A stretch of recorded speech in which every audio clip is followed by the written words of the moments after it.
ఏదో పైన కింద పడి ఇల్లు అయితే కట్టగలిగాం కానీ ఆ ఇంటికి సరిపడా ఫర్నిచర్ కానీ ఇంట్లో వర్క్స్ కానీ ఇంకా అలా పెండింగ్లోనే ఉన్నాయి. ఇంకా లాస్ట్ మంత్ అయితే కొన్ని వర్క్స్ చేయించడానికి మా వారు కోరుకున్నారు. నాకు చాలా హ్యాపీ అనిపించింది. ఎందుకంటే మేము ఈ ఇంట్లోకి వచ్చి 3 సంవత్సరాలు అయినప్పటికీ ఎక్కడి పనులు అక్కడే ఉన్నాయి.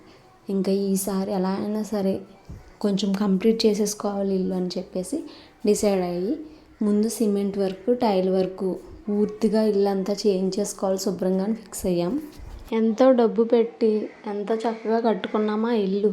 కానీ ఒక్క గోడకంతా కూడా వర్షం పడినప్పుడు చెమ్మ వచ్చేస్తుంది. ఆ చెమ్మ ఎలా క్లియర్ చేయాలి అంటే టైల్స్కి మక్కు పెట్టాలి అన్నారు. ఆ టైల్స్ మక్కులు పెట్టాల్సిన పని కోసం మొదలుపెట్టాం.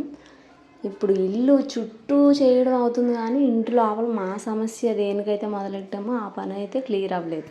ఇంకా మళ్ళీ వర్షాలు స్టార్ట్ అవ్వకముందే ఆ వర్క్ కంపల్సరీ చేయించుకోవాలని చెప్పేసి ఇంకెలా అయినా సరే అనుకుంటున్నాం. ఏంటో కానీ మా ఇంట్లోకి వచ్చిన తర్వాత ఏ పనైనా సరే ఒక్కసారి చేస్తే అది పూర్తి అవ్వదు. 2-3 సార్లు దాన్ని చేస్తే కానీ సెట్ అవ్వట్లేదు.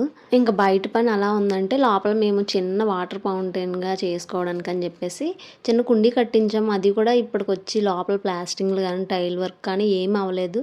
అక్కడైతే మాది పాత సామాన్లు అన్నీ వేసేవాళ్ళు. ఇప్పుడు నేను చూపించిన ఒక స్కేల్ కూడా అది మా వారు చదువుకున్నప్పుడు వాడారట. అవన్నీ కూడా ఇప్పుడు సర్దేసి మాకు ఒక స్టోర్ రూమ్ ఉంటుంది షెడ్లో, అందులో పెట్టడానికి అని చెప్పేసి సర్దుతున్నారు. కింద మా కిచెన్ రూమ్ కార్పెంటర్ వర్క్ అయినప్పుడు నేను వంట పైన చేసేదాన్ని.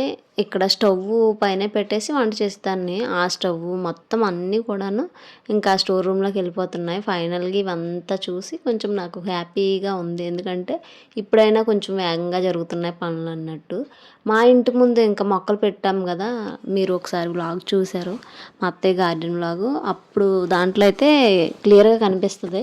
ఇక్కడ అన్ని మొక్కలే ఉండేవి. ఇంకా మొక్కలన్నీ కూడా తీసేసి మెయిన్ గార్డెన్లోకి షిఫ్ట్ చేస్తాం. ఇక్కడ కూడా టైల్స్ వేయించేసి మొత్తం గట్లు శుభ్రం చేయించేస్తున్నాం. ఇక్కడ మా ప్లానింగ్లో ఏంటంటే రాధాకృష్ణ ఒక బొమ్మ పెట్టేసి వాటర్ కిందకి జారేటట్టు అలా అనుకున్నాం.